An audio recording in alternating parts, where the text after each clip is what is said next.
ඉන්නේ සුදු. මෙන්න සුදු. සුදු.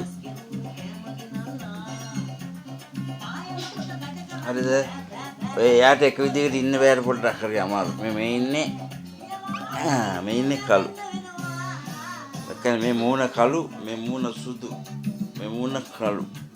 ඔය කළු සුදු ඉන්නවා ඉතින්.